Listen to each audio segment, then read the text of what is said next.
शिवम हर रोज की तरह आज भी अपने कस्टमर्स को छोले कुलचे सर्व कर रहा था, लेकिन आज वो ये काम जल्दबाजी में कर रहा था। अरे भाई जल्दी करो ना, लेट। हाँ भाई, बस 2 मिनट। क्योंकि उसकी बीवी ऑटो में बैठे हुए गुस्से से घूरे जा रही थी। शिवम का इंतजार करते करते दृष्टि के सब्र का बांध टूट गया था और वो उसके पास जाने के लिए ऑटो से निकली, लेकिन फिर वहीं रुक गई। एक छोले कुलचे बेचने वाले की वाइफ कहलाने में उसे शर्मिंदगी महसूस होती थी, इसलिए उसने शिवम को दूर से ही फोन पर कहा, हाँ बोलो। क्या कर रहे हो? इतना टाइम कौन लगाता है? जल्दी करो। तो बस वो मैं सोनू का इंतजार कर रहा हूँ ना, वो बस दुकान संभालने के लिए वो आता ही होगा। आगे आ जल्दी आ। दृष्टि परेशान तो थी, लेकिन वो इस बात से अनजान थी कि उसकी परेशानी और बढ़ने वाली थी। कार से सूट पहने एक रिच हैंडसम लड़का बाहर निकला, जिसे देखकर दृष्टि चौंक गई। दृष्टि, तुम यहाँ? अभय, तुम यहाँ क्या कर रहे हो? चले। ओ, तो ये है तुम्हारा सड़क पर ठेला लगाकर छोले कुलचे बेचने वाला पति। मुझे ना तुम पर बहुत दया है। कहाँ तुम अरबपतियों के खानदान नारंग्स की बेटी थी। जब तुम सड़क पे निकलती थी तो लोग तुम्हारे लिए रोड साफ किया करते थे, और आज देखो तुम इस सड़क छाप ठेले वाले का हाथ पकड़ के चल रही हो। बोल लिया तुमने? और कहाँ भाग गए थे तुम आज से 2 साल पहले? मैं भागा नहीं था, मैं अपने करियर के लिए यूएस गया था। ये बात तुम बहुत अच्छे से जानती थी कि मैं तुमसे बहुत प्यार करता था। दरअसल अभय दृष्टि का एक्स बॉयफ्रेंड है, जो उसे कॉलेज के दिनों में बेहद प्यार करता था। लेकिन तुमसे इंतजार नहीं हुआ, मेरे जाते ही तुमने इससे शादी कर ली।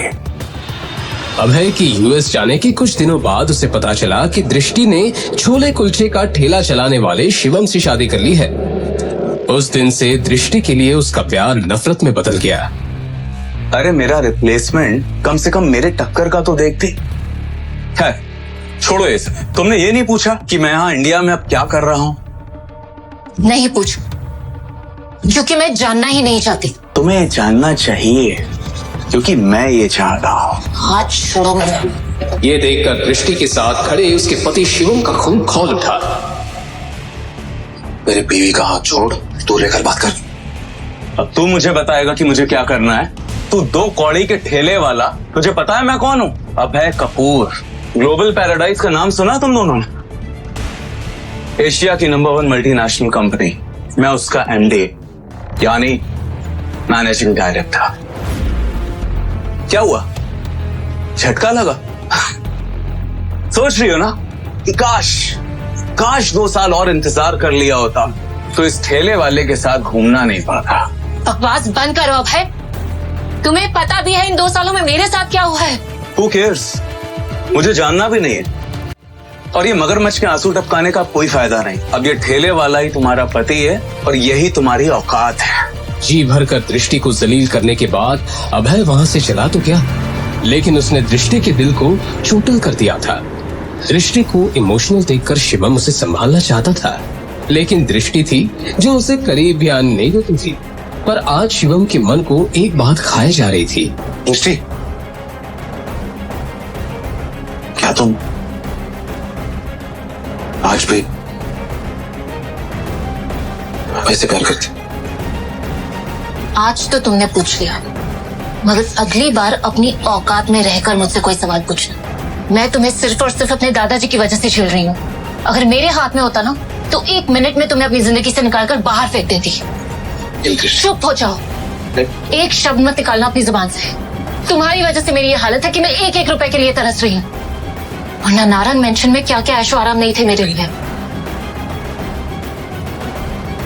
ये सुनकर शिवम चुप हो गया और उसने मन ही मन अपने आप से कहा, तुम फिक्र मत करो दृष्टि, जिस दिन मेरी असली सच्चाई सारी दुनिया के सामने आएगी उस दिन सबके पैरों तले जमीन खिसक जाएगी। तब मैं दुनिया के सारे ऐशो आराम तो क्या, सारे चांद तारे भी तुम्हारे कदमों में बिछा दूंगा। ये मेरा वादा है। शादी के 1 हफ्ते बाद भवानी नारंग की मृत्यु हो गई। पूरे परिवार को बड़ा झटका लगा। नारंग परिवार में शिवम को भवानी नारंग के सिवाय कोई पसंद नहीं करता था। वो चुपचाप खड़ा सब कुछ देख रहा था। भवानी नारंग के मरते ही घर में झगड़े शुरू हो गए और इसी के साथ दृष्टि के माता पिता को नारंग खानदान के बिजनेस और प्रॉपर्टी दोनों से बेदखल कर दिया गया। शिवम को बुरा तो लग रहा था, लेकिन वो कुछ कर नहीं पा रहा था। इस हादसे के बाद दृष्टि अपने पिता की छोटी सी फैक्ट्री चलाने लगी, पर शादी के 2 साल बीत जाने के बावजूद दृष्टि ने आज तक शिवम को अपना पति नहीं स्वीकारा था। वहीं अभय अपनी आलीशान डाइनिंग टेबल पर ब्रेकफास्ट कर रहा था, तभी अचानक उसका फोन बजा। उसने कॉल रिसीव किया और किसी से बात करते हुए गुस्से से चिल्ला उठा, What the hell? मेरे बैंक अकाउंट और कार्ड कैसे ब्लॉक हो सकते हैं? तुम्हें पता है आज मुझे कितनी इंपॉर्टेंट डील क्रैक करनी थी और कंपनी के एसेट्स के लिए मुझे इन्वेस्टमेंट करना था। तुम्हारे बेकार सिस्टम की वजह से ना सब खराब हो गया। नाउ यू टेल मी कि अब क्या किया जाए। सर, आपको हुई असुविधा के लिए हमें खेद है। हमें ये इश्यू रिजॉल्व करने की कोशिश करते हैं। मुझे कुछ भी नहीं सुनना है। कल तक अगर ये सब ठीक नहीं हुआ ना तो मुझसे बुरा कोई भी नहीं होगा। ये बोलकर अभय ने गुस्से में फोन काट दिया। यस यस मिस्टर प्रदीप, मैं बस पहुंच ही गई हूँ। हाँ, लिफ्ट के बाहर ही हूँ। यस यस, हाँ, I will see you. God,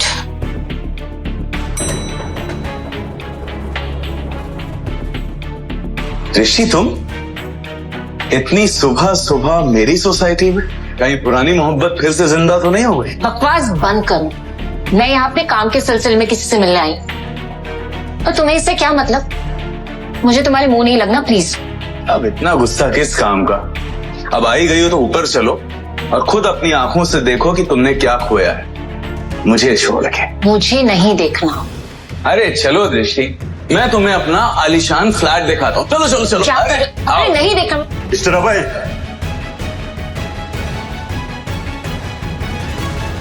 mister अभय, आपको हाउसिंग कंपनी से नोटिस देना है। नोटिस? यस।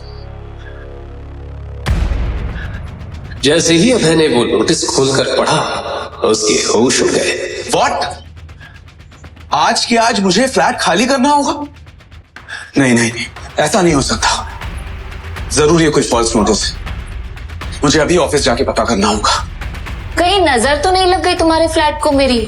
ओ शराब दृष्टि, मेरे लिए तुम्हारी औकात एक चींटी जितनी भी नहीं है। अब मुझे धमकी बाद में देना मिस्टर अभय। पहले जाओ और अपना आलीशान फ्लैट बचाओ जो तुम्हें तुम्हारी कंपनी ने दिया था और अब तुमसे छीनने वाली है। तुम्हें तो मैं ना। बाय, मेरी लिफ्ट आ गई। कुछ ही देर बाद जैसे ही अभय अपने ऑफिस पहुंचा, उसने देखा कि उसकी कैबिन में उसकी टेबल के ऊपर एक लेटर पड़ा था। जैसे ही अभय ने वो लेटर पढ़ा, उसके पैरों तले जमीन खिसक गई। ये उसका टर्मिनेशन लेटर था जो डायरेक्ट कंपनी के सीईओ से आया था। Termination letter? वो भी मुझे? वेट, ऐसा नहीं हो सकता। और मैं तो कभी कंपनी के मालिक से मिला भी नहीं हूं, तो मैंने उनके साथ बदतमीजी कब की? लेटर में लिखे टर्मिनेशन का रीजन पढ़कर अभय का दिमाग ही हिल गया। गुस्से से भरा अभय वो लेटर लेकर सीईओ के पास पहुंचा। मिस्टर अमन, मुझे आपसे बात करनी है। अभय, हाँ बोलो। आपने टर्मिनेशन लेटर क्यों भेजा? जिस शख्स से मैं आज तक मिला नहीं हूं, मैं उनकी बेइज्जती क्यों करूंगा? मिस्टर अभय, आप उस शख्स से मिल भी चुके हैं और आपने उनकी बेइज्जती भी की है। और अगर आपको ये बात झूठ लग रही है तो सर आज ऑफिस आए हैं, आप सामने उनके केबिन में जाकर उनसे मिल सकते हैं। ये बोलकर जैसे ही अभय कंपनी के ओनर के कैबिन में गया, सर, मैं आए?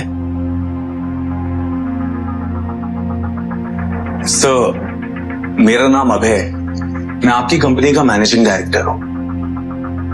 वो नहीं। शिवम को देखकर अभय के होश उड़ गए। शिवम, तू? तेरी हिम्मत कैसे ही ओनर के केबिन में घुसने की? और तू उनकी कुर्सी में बैठा है? भिखारी कहीं का। सिक्योरिटी आ ही जाएगी मुझे बाहर निकालने के लिए। एमडी साहब। बॉस, तुम लोगों का दिमाग खराब है क्या? ये 2 कौड़ी का आदमी सड़क पर ठेला लगाता है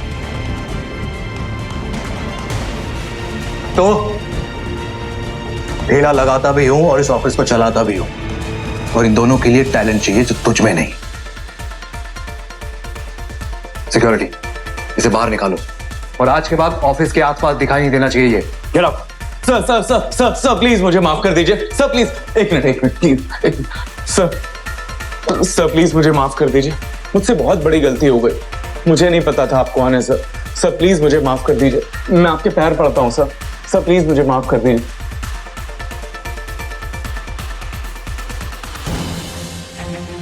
इंसान की पहचान उसकी औकात से होती है, यही कहा था ना तूने मेरी बीवी को। अब ये ठेले वाला ही तुम्हारा पति है और यही तुम्हारी औकात है। कैसे माफ कर तुझे? एक काम कर, उठ और फौरन मेरी बीवी से जाके माफी मांग, उसके पैरों में गिर। ठीक है सर, मैं उनसे माफी मांग लेता हूं। और सुन, अगर आज के बाद मेरी बीवी के आसपास भी नजर आए तो तेरा ऐसा हाल करूंगा कि तेरे आने वाले 7 पुश्ते भी तेरी शक्ल पहचान नहीं पाएंगे, समझा?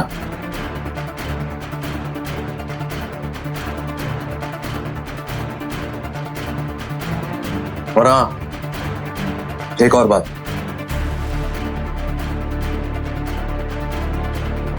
जॉब चाहिए ही है, चाहिए तो अपना मुंह बंद रखना। जो कुछ भी हुआ यहां, जो कुछ भी तूने सुना या देखा, ये बात मेरी बीवी तक नहीं पहुंचनी चाहिए, कभी भी नहीं। क्यों शिवम दृष्टि से छुपा रहा था अपना इतना बड़ा सच? लेकिन अभय ही अकेला नहीं था जिसे शिवम ने इस कदर सबक सिखाया था। आज से 2 साल पहले इससे भी ज्यादा खतरनाक और दिल दहला देने वाला सबक शिवम ने दृष्टि के कॉलेज के उस सन की दीवाने ऋषभ सिंघानिया को सिखाया था, जो दृष्टि के लिए अपनी एक तरफा मोहब्बत में पागल हो चुका था। ऋषभ दिल्ली का मशहूर बिजनेसमैन सिंघानिया इंडस्ट्रीज के मालिक का बेटा था, इसलिए कॉलेज में सब उससे डरते थे। ऋषभ सिंघानिया अमीर बाप की बिगड़ैल औलाद था, जो कई बार जेल जा चुका था, लेकिन फिर भी वो अपनी हरकतों से बाज नहीं आया था, क्योंकि पैसे और पावर के बलबूते पर वो हर बार आसानी से बाहर आ जाता था। एक दिन दृष्टि अपने दोस्त के साथ कैंटीन में पहुंची ही थी कि तभी अचानक। क्या बदतमीजी है, पागल हो गए हो क्या? पागल? वैसे ये बताओ, कल रात को मेरे मैसेज का रिप्लाई क्यों नहीं किया? हाँ? तुम्हें पता है ना? तुम्हें समझ में नहीं आता, मैं तुमसे प्यार नहीं करती हूँ, मैं सिर्फ और सिर्फ अभय से प्यार करती हूँ। ओह माय गॉड, लगता है तुम्हें पता नहीं है। तुम्हारा वो बेवफा आशिक तुम्हें छोड़ के कल रात को यूएस जा चुका है। What? दिमाग खराब हो गया क्या तुम्हारा? अभय मुझे छोड़कर कहीं नहीं जा सकता, समझे? मैंने उसे मना कर दिया था वहां जाने से। दृष्टि ने देखा कि अभय ने उसे मैसेज किया था कि वो यूएस जा रहा है, जो दृष्टि ने पढ़ा नहीं था। दृष्टि को अपनी आंखों पर यकीन नहीं हुआ कि अभय उसे बिना मिले कैसे जा सकता है, और उसने अभय को फोन लगाया। आप जिस नंबर से संपर्क करना चाहते हैं वो इस वक्त उपलब्ध नहीं है। बड़ी भोली हो तुम,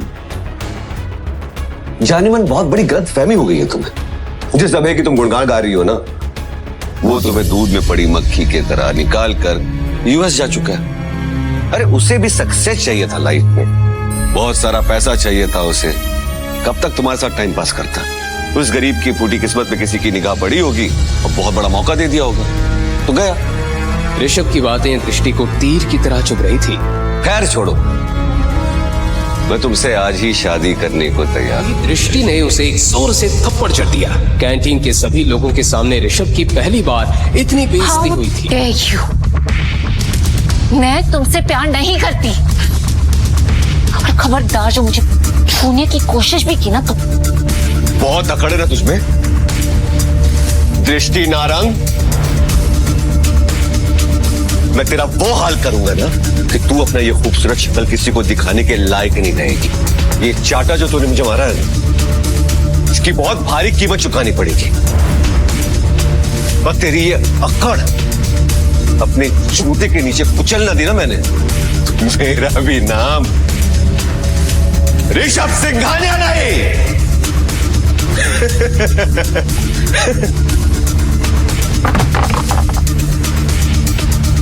कैंटीन में सन्नाटा फैल गया था, क्योंकि वहां मौजूद हर शख्स ये जानता था कि ऋषभ अब शांत बैठने वाला नहीं था।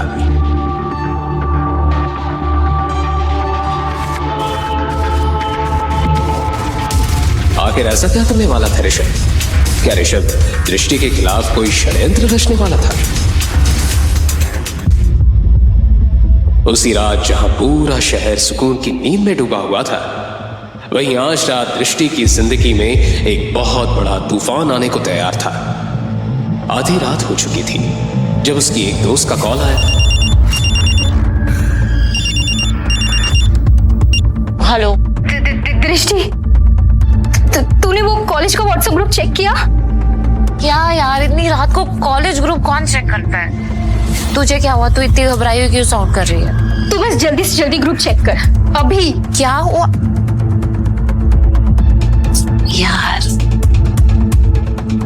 जैसे ही दृष्टि ने मोबाइल पर कॉलेज ग्रुप चेक किया, उसके पैरों तले जमीन खिसक गई। ऋषभ ने दृष्टि का एक वीडियो कॉलेज ग्रुप में यहां तक कि पूरे सोशल मीडिया में वायरल कर दिया था, और हर जगह बस दृष्टि के ही वीडियो की बात हो रही थी। ये वीडियो किसने? ऋषभ। इससे पहले कि दृष्टि ऋषभ को कॉल करती, उसे जोर से चिल्लाने की आवाज आई। दृष्टि, वाह, दृष्टि, क्या है? ब्रेकिंग न्यूज, दिल्ली की फेमस नारंग की बेटी का एक वीडियो इंटरनेट पर जमकर वायरल हो रहा है। जी हाँ, लोग इसे देखकर हैरान हैं और लगातार इस वीडियो को शेयर भी कर रहे हैं। आखिर क्या करेगी नारंग फैमिली इसके बाद? जानने के लिए हमारे साथ बने रहिए और देखते रहिए लेटेस्ट न्यूज। किसने किया? अरे बोलना, किसने किया? किसी को मुंह दिखाने के लायक नहीं रही। कौन है? जब ने किया है, उसने बदला लिया है मुझसे उस थप्पड़ का। ऋषभ अपने पार्टनर में बैठे हुए दृष्टि का वो वीडियो बार बार देखकर हंसे जा रहा था कि तभी दृष्टि का उसे कॉल आया।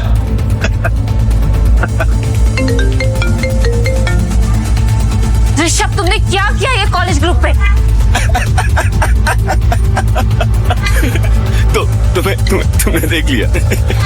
तो बताओ कैसा लगा मेरा सरप्राइज?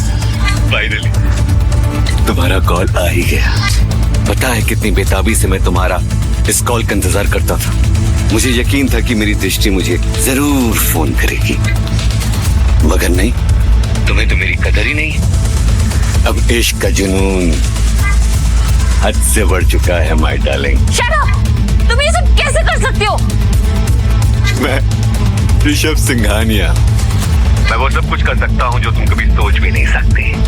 अभी वक्त है, शादी कर लो मुझसे। लिसन, तुम अगर दुनिया के आखिरी लड़के भी होगे ना, तो भी मैं तुमसे शादी कभी नहीं करूंगी। दृष्टि की ये बात सुनकर ऋषभ जोर जोर से हंसने लगा। वहीं दूसरी तरफ उसकी मां का रो रो कर बुरा हाल हो रहा था।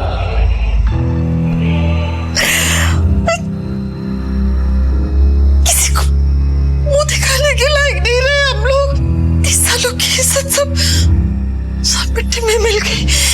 क्या करेंगे? कल तक तो पूरा शहर देख लेगा ये वीडियो। कैसे संभालेंगे? जिस बात का दृष्टि की मां को डर था वही हुआ। अगली सुबह फोन की घंटियों से नारंग परिवार की शुरुआत हुई। देखिए, आप पहले मेरी बात सुन लीजिए। शर्मा जी यकीन मानिए, फेक वीडियो। ऐसा कुछ नहीं है मिसेस वर्मा, ऐसा कुछ नहीं है। Hello Mrs Verma. दृष्टि को लगने लगा था कि उसने पूरे परिवार की इज्जत मिट्टी में मिला दी थी। पूरे दिल्ली में नारंग परिवार की थू-थू होना शुरू हो गई थी। कौन करेगा इससे शादी? अब मुझे बहुत टेंशन हो रही है। सब हम पर थूक रहे हैं। कैसे होगी इसकी शादी? एक लड़का है, हाँ, एक लड़का है जो अभी भी दृष्टि से शादी करना चाहता है। दृष्टि के दादाजी भवानी नारंग की ये बात सुनकर सब चौंक गए। शिवम, वो लड़का जैसे ही अंदर आया, सब उसे घूर घूर कर देखने लगे। दिखने में बिल्कुल साधारण से उस लड़के ने ढंग के कपड़े भी नहीं पहने थे। उसको देखकर कोई भी अंदाजा लगा सकता था कि वो एक गरीब लड़का है। ये शिवम है, दृष्टि से शादी करने के लिए तैयार है। लेकिन पिताजी, ये लड़का है कौन? क्या करता है? किस खानदान से है ये? तुम्हारी बेटी के साथ जो कुछ भी हुआ उसके बाद भी इस लड़के से इसके खानदान के बारे में पूछ रही हो? शिवम अनाथ है और छोले कुलचे बेचता है। हाँ, गरीब जरूर है लेकिन मेहनती और ईमानदार लड़का है। मुझे सिर्फ उम्मीद ही नहीं, पूरा भरोसा है कि जिंदगी भर दृष्टि को खुश रखेगा। भवानी नारंग की बात सुनकर वहां पर मौजूद हर एक शख्स के चेहरे पर पारा बच गया। किसी को यकीन नहीं हो रहा था कि भवानी नारंग अपनी लाडली पोती की शादी एक साधारण से गरीब छोले कुलचे बेचने वाले लड़के से करवा रहे हैं। मगर बदले में किसी की सवाल करने की हिम्मत नहीं हुई, क्योंकि फिलहाल जो हालात थे उसमें दृष्टि की शादी होनी सचमुच मुश्किल थी। लेकिन दादू मैं एक ठेला लगाने वाले से कैसे शादी कर सकती हूँ? माँ प्लीज आप एक बार मुझे ऋषभ से बात करने दीजिए। आई प्रॉमिस मैं सब ठीक कर दूंगी। क्यों ठीक कर दोगी तुम? कॉल किया था ना तुमने उसे? कुछ हुआ?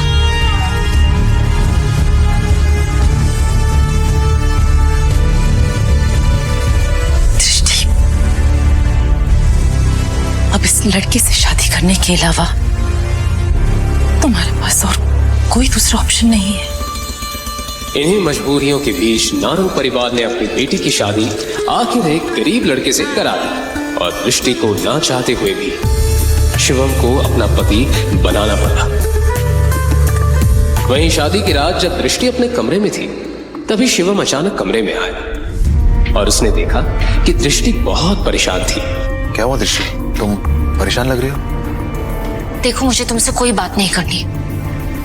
भले हम पति पत्नी जरूर बन गए हैं, लेकिन हमारे बीच ऐसा कोई रिश्ता नहीं होगा। तुम अपनी प्रॉब्लम मुझसे शेयर कर सकती हो सकता है मैं कुछ हेल्प कर दूं। तुम मेरी हेल्प करोगे? यस। हैसियत देखिए तुमने अपनी। तुम मेरी कोई हेल्प नहीं कर सकते, समझे तुम? एक तो पहले ऋषभ और अब तुम। गुस्से में दृष्टि ने अपना सारा गुस्सा शिवम पर निकाल दिया।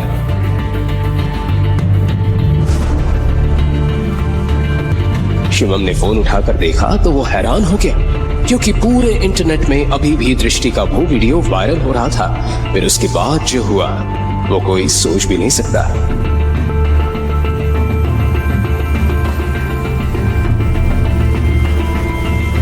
हेलो, हाँ बोल मेरे भाई। सर वो वीडियो अचानक से गायब हो गया और आपके खिलाफ किसी ने रिपोर्ट भी लिखवाई है। What nonsense? मेरे खिलाफ रिपोर्ट लिखवाने की हिम्मत किसकी हुई? जो भी है बहुत खतरनाक है। उसने आपके सारे अकाउंट्स को ब्लैकलिस्ट करवा दिया है। उस आदमी की बात सुनकर ऋषभ के पसीने छूट गए। उसने तुरंत अपने पापा को कॉल लगाया तो उसे पता चला कि वो लोग बर्बाद हो चुके हैं। डैड, हमारे बैंक अकाउंट सीज हो चुके हैं। हमारी इंडस्ट्रीज पर ताला लग चुका है और मेरे सर पर 1000 करोड़ का कर्जा है। हम बर्बाद हो चुके हैं ऋषभ। तो डैड, किसने किया ये सब? ये सब के पीछे कौन है? लेकिन उसके बाद जब ऋषभ को ये पता चला कि ये सब किसने किया है तो वो सुनकर ऋषभ के पैरों तले जमीन खिसक गई।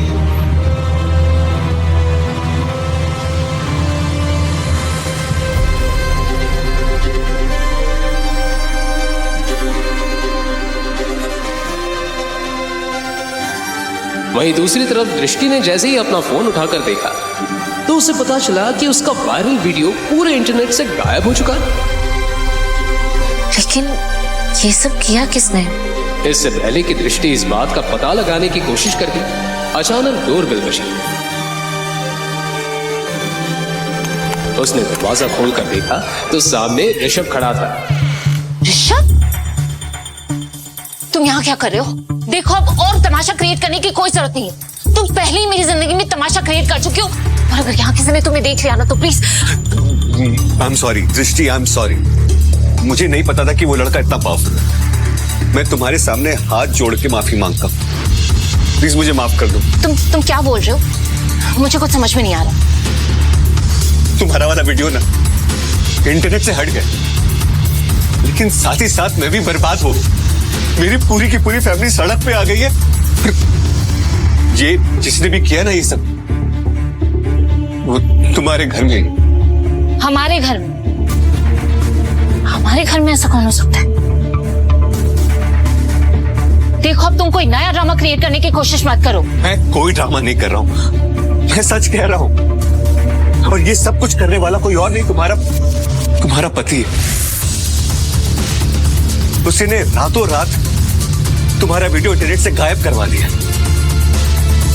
और मुझे बर्बाद कर दी।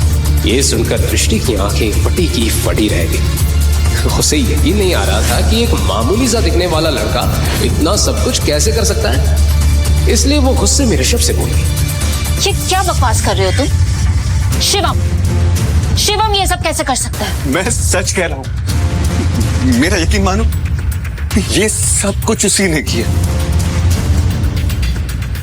वो कोई मामूली गरीब इंसान नहीं है, वो बहुत पावरफुल इंसान है। पर अगर तुम यकीन नहीं आ रहा ना, तो खुद पूछो अपने पति से। तभी अचानक शिवम भी वहां आ गया। शिवम ने दृष्टि और ऋषभ की सारी बातें सुन ली थी।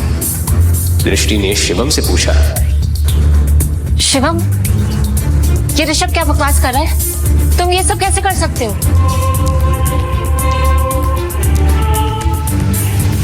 लेकिन बदले में शिवम ने कोई जवाब नहीं दिया और उसके चेहरे पर एक हल्की सी मुस्कुराहट फैल गई। बोलो, क्या दृष्टि अपने पति शिवम का ये राज कभी जान पाएगी? आखिर क्यों वो इतना पावरफुल आदमी होते हुए भी बेच रहा था सड़कों पर छोले कुलचे? अभी तक आपने जो भी सुना वो तो सिर्फ ट्रेलर है। शिवम का असली राज तो कुछ और है, जिसके लिए उसने दृष्टि से शादी की थी। और इसके बाद जो हुआ उसे सुनकर आपके रोंगटे खड़े हो जाएंगे। तो अगर आपको भी जानना है इस कहानी का हैरत अंगेज सच, आगे की कहानी जानने के लिए देखिए अगला एपिसोड सिर्फ पॉकेट एफएम के यूट्यूब चैनल पर। और शिवम द हिडन वॉरियर के सारे एपिसोड्स को सुनने के लिए डिस्क्रिप्शन में दी लिंक से डाउनलोड करें पॉकेट एफएम ऐप।